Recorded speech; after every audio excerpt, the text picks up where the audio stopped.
Departemen Pelayanan Anak-anak Uni Indonesia Kawasan Barat mempersembahkan. Selamat pagi anak-anak. Kita akan merenungkan firman Tuhan melalui renungan pagi anak. Menjadikan Allah yang pertama.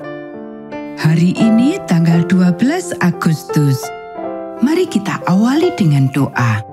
Bapa di surga, kami akan belajar firman Tuhan.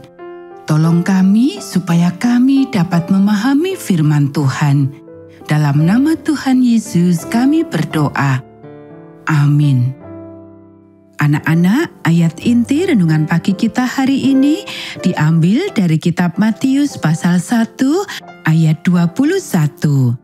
Dan engkau akan menamakan dia Yesus, karena dialah yang akan menyelamatkan umatnya dari dosa mereka.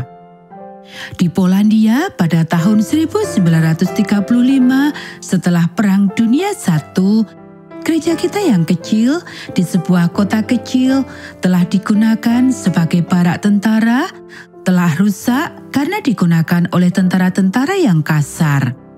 Jadi ketika salah satu tentara Advent kembali ke kampung halamannya, dia mendapati jendela-jendela gereja itu sudah rusak, pintu-pintu terlepas dari engselnya, rumput liar telah memenuhi halamannya, dan anggotanya sudah kocar-kacir keempat penjuru mata angin.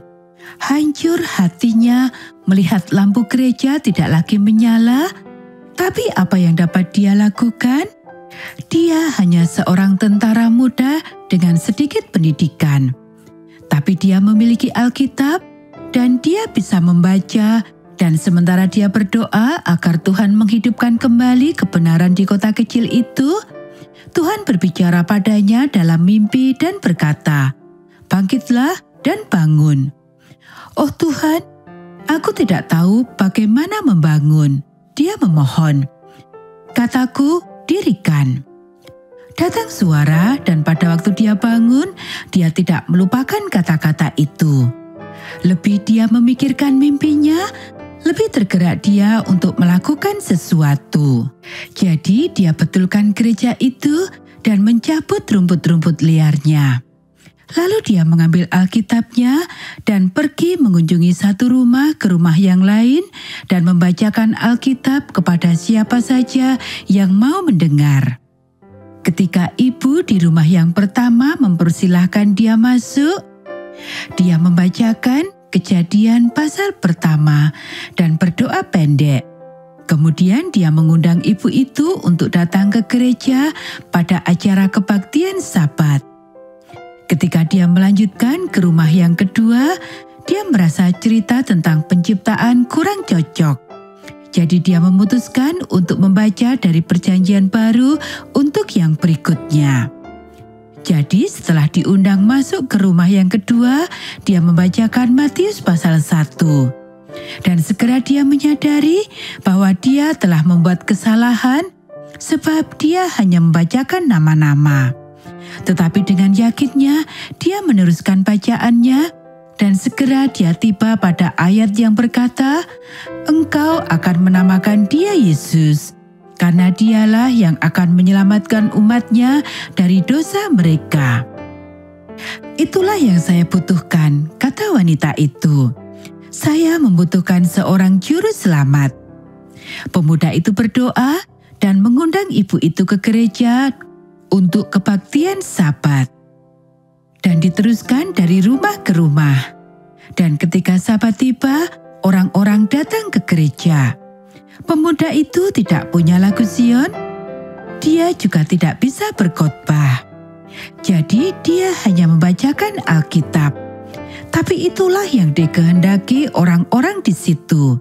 Dan mereka datang kembali Sabat-Sabat berikutnya. Setelah 2,5 bulan, ketua daerah datang ke kota kecil itu mengharapkan akan bertemu dengan 1 atau 2 orang anggota gereja yang setia. Tapi beliau menjumpai 41 orang yang memelihara Sabat dan menunggu untuk dibaptis. Anak-anak, itulah yang dibutuhkan dunia. Dunia membutuhkan seorang juru selamat. Kamu membutuhkan seorang juru selamat juga. Utamakan Yesus dalam hatimu dan Dia akan menyelamatkan kamu dari dosa-dosamu. Anak-anak, demikianlah renungan pagi kita hari ini. Mari kita akhiri dengan doa. Bapa di surga, terima kasih kami sudah belajar firman Tuhan. Tolong kami untuk kami boleh mengutamakan Tuhan Yesus dalam kehidupan kami. Kiranya Tuhan memberkati kami hari ini saat kami belajar, bermain, dan membantu orang tua. Dalam nama Tuhan Yesus kami berdoa. Amin.